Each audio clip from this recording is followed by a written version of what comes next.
Assalamualaikum warahmatullahi wabarakatuh. Hari ini kita akan mempelajari materi manusia hidup dalam perubahan dan keberlanjutan. Tapi sebelum itu jangan lupa subscribe dan like dulu. Manusia merupakan makhluk ciptaan Tuhan yang bersifat dinamis, artinya mengikuti perkembangan zaman. Ya, kebalikan dari dinamis adalah statis, itu tetap diam, tidak maju ataupun mundur. Perubahan kehidupan manusia tidak mungkin terjadi tanpa suatu sebab. Sebab dan akibat yang mengiringi perubahan kehidupan manusia menunjukkan proses keberlanjutan. Artinya peristiwa yang menjadi penyebab perubahan tersebut akan mengakibatkan dampak tertentu bagi kehidupan manusia selanjutnya. Konsep perubahan dan keberlanjutan. Perubahan merupakan ketidaksamaan suatu keadaan yang satu dengan keadaan lainnya dari waktu ke waktu. Mari sejenak mengingat kembali peristiwa dalam kehidupan Anda. Saat ini Anda sudah duduk di bangku SMA, tahun lalu Anda duduk di bangku SMP, 4 tahun lalu Anda duduk di bangku SD, dan 10 tahun lalu Anda masih bernyanyi dan bermain di TK. Dalam rentang waktu mulai bersekolah di TK hingga kini, pengalaman apa saja yang masih terekam dalam ingatan Anda? Sepanjang rentang waktu 10 tahun, Anda tentu telah mengalami berbagai macam peristiwa. Suka dan duka kadang menjadi cerita yang datang silih berganti. Semua peristiwa tersebut telah terjadi pada masa lalu dan saat ini menjadi kenangan. Peristiwa yang Anda alami saat ini pun akan menjadi kenangan beberapa tahun mendatang. Apabila Anda cermati, peristiwa yang Anda alami dari TK hingga saat ini merupakan peristiwa yang berkelanjutan. Secara umum, konsep keberlanjutan berkaitan dengan konsep perkembangan. Berkelanjutan merupakan perwujudan dari proses perkembangan kehidupan manusia yang terus berlanjut meskipun situasi dan kondisi berubah. Sebagai makhluk sosial, manusia selalu hidup berkelompok atau bermasyarakat. Dalam kehidupan manusia sering mengalami perubahan. Perubahan yang terjadi dalam kehidupan manusia setidaknya dipengaruhi dua faktor, yaitu faktor internal dan eksternal.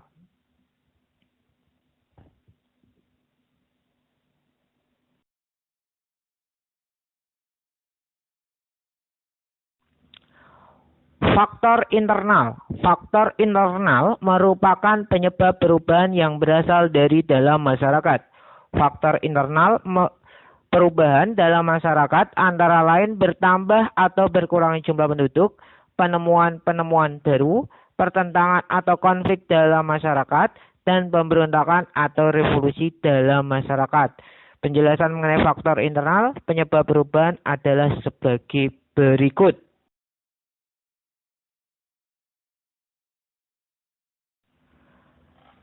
1. Bertambah dan berkurangnya jumlah penduduk. Pertambahan penduduk yang sangat cepat dapat menyebabkan perubahan dalam struktur masyarakat, terutama menyangkut lembaga-lembaga kemasyarakatan. Kondisi ini akan menyebabkan perubahan sistem hak milik atas tanah. Orang mulai mengenal hak milik individu atas tanah, sewa tanah, gade tanah, dan bagi hasil yang sebelumnya tidak dikenal oleh masyarakat. Sementara itu, berkurangnya jumlah penduduk akan menyebabkan terjadinya kekosongan, baik dalam pembagian kerja maupun stratifikasi sosial. Kondisi ini juga akan mempengaruhi lembaga-lembaga kemasyarakatan yang ada.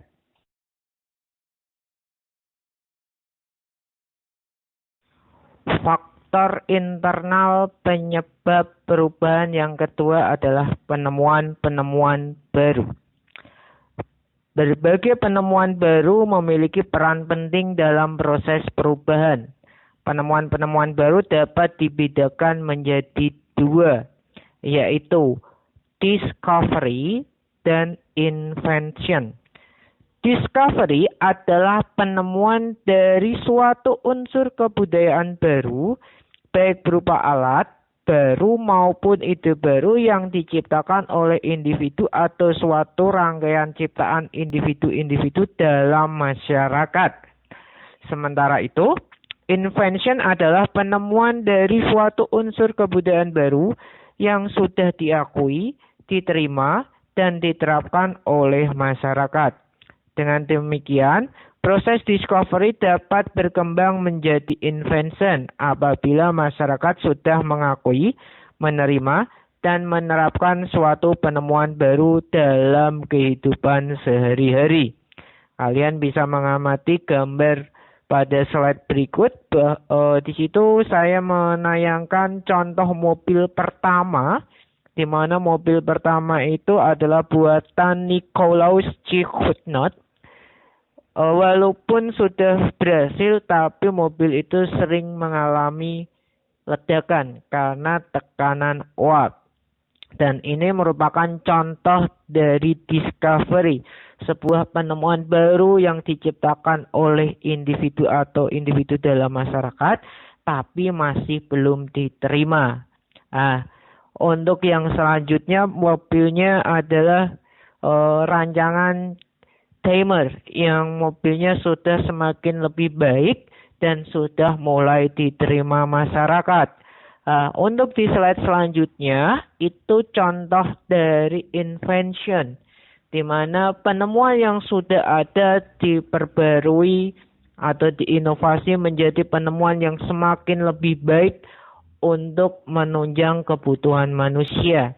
Kalian bisa lihat mobil-mobil zaman dulu fungsinya hanya terbatas seperti yang kalian lihat di slide, tapi untuk mobil zaman sekarang ada mobil keluarga, ada mobil untuk mengangkut banyak orang, ada mobil pribadi yang hanya muat satu orang, ada mobil balap dan sebagainya.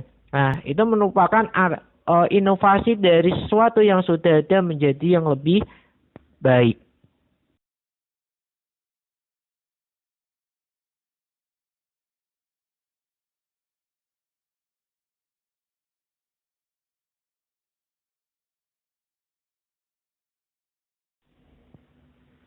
Tiga, pertentangan dalam masyarakat. Pertentangan mengenai nilai norma politik, etnik, dan agama dalam masyarakat dapat menimbulkan perubahan dalam masyarakat. Pertentangan terhadap aturan adat yang telah berjalan lama akan menimbulkan perubahan. Apabila masyarakat beralih ke aturan adat yang baru, kondisi ini dapat dicontohkan oleh perubahan pola pikir orang Jawa.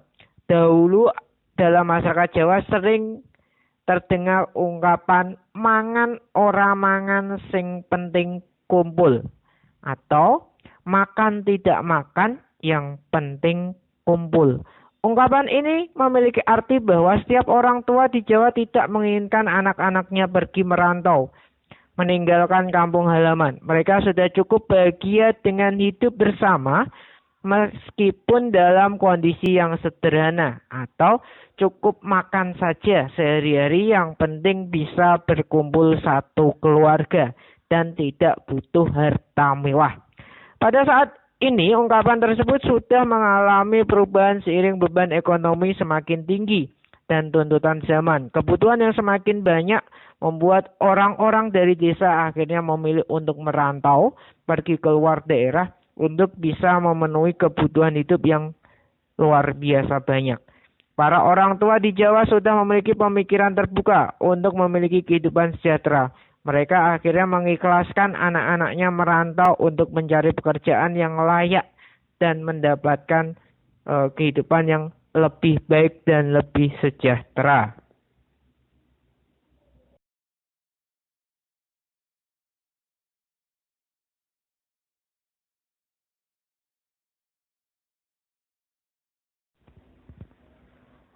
Empat, pemberontakan atau revolusi dalam masyarakat. Revolusi merupakan perubahan yang berlangsung cepat dalam kurun waktu singkat. Salah satu contoh revolusi adalah Revolusi Rusia tahun 1917. Revolusi Rusia telah menyebabkan perubahan-perubahan besar di negara tersebut.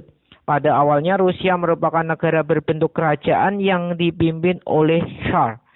Setelah revolusi, Rusia berubah menjadi negara republik yang berideologi komunis. Seluruh lembaga kemasyarakatan, mulai bentuk negara hingga desa mengalami perubahan mendasar.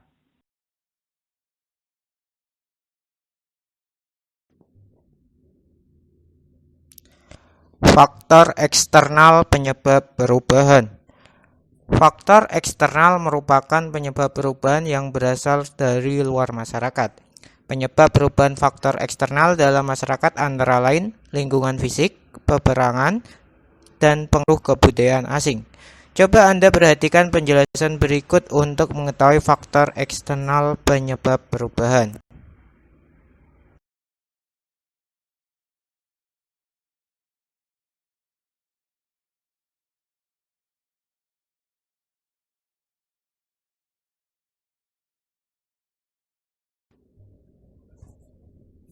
Satu, lingkungan fisik. Kalian bisa mengamati di situ ada gambar mengenai kondisi Aceh pada saat tsunami sama setelah terjadinya tsunami atau mungkin tahun sekarang.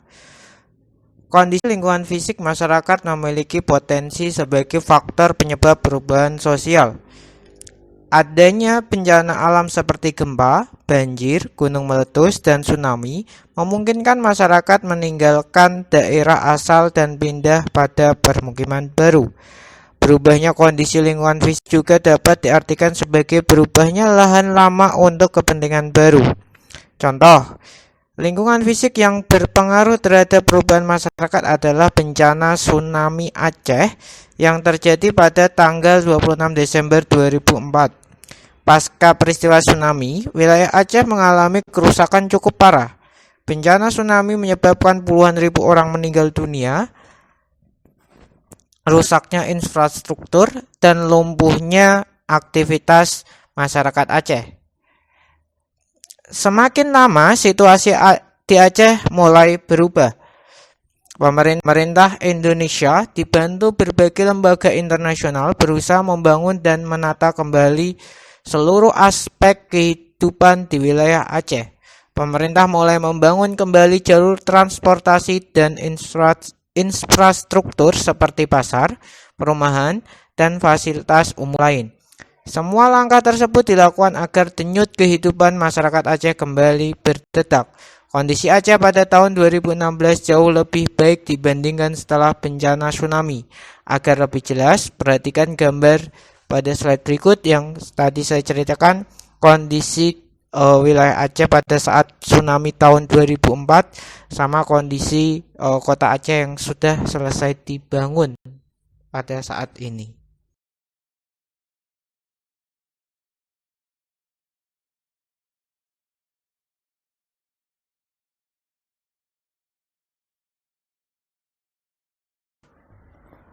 Dua, peperangan. Kalian bisa mengamati gambar pada slide. Di sini saya menunjukkan gambar dampak dari perang dingin yang dialami oleh Jerman, di mana Jerman terpisah menjadi Jerman Barat dan Jerman Timur. Suatu negara yang terlibat perang dengan negara lain dapat mengalami perubahan sosial. Perubahan tersebut biasanya dialami oleh negara yang kalah perang karena dipaksa oleh pihak pemenang perang. Contoh perubahan tersebut pernah dialami oleh Jerman. Setelah Perang Dunia II pada tahun 1945, Jerman terpecah menjadi dua negara, yaitu Jerman Barat dan Jerman Timur. Kedua negara tersebut memiliki ideologi yang berbeda. Jerman Barat berideologi kapitalis, sedangkan Jerman Timur berideologi komunis.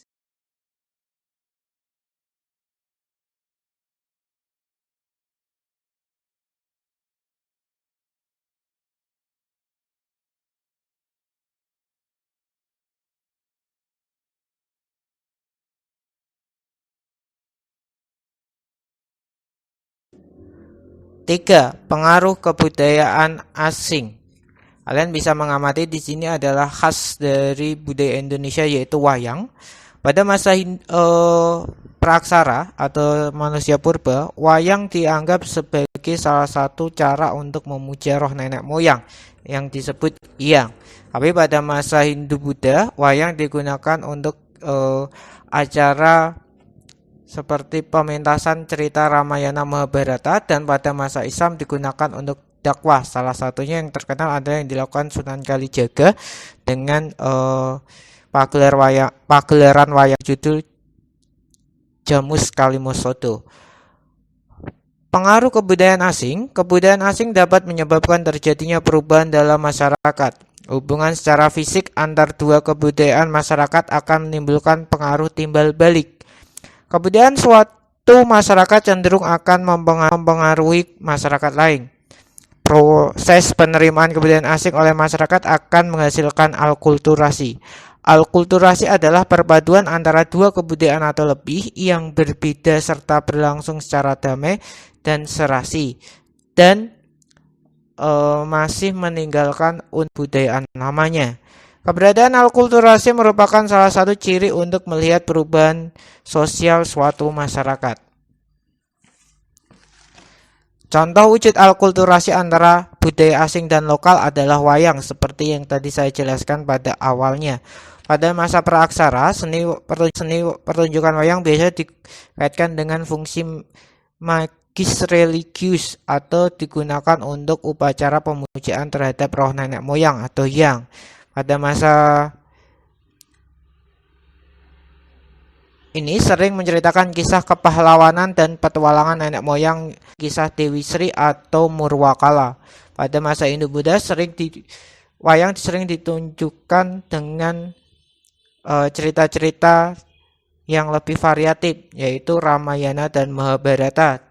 Tapi terjadi alkulturasi di mana kalau di Ramayana dan Mahabharata aslinya di India tidak ada Punokawan, tapi setelah masuk ke Indonesia muncul tokoh Punokawan, yaitu Semar, Gareng, Petruk, dan Bagong. Pada masa Islam, kisah pertunjukan wayang mengalami perubahan. Kisah Mahabharata dan Ramayana yang sebelum bernuansa Hindu dimodifikasi dengan ajaran Islam untuk tujuan berdakwah. Salah satunya dilakukan Sunan Kalijaga yang mentaskan pertunjukan wayang dengan judul Kalimosodo atau Jamus Kalimosodo.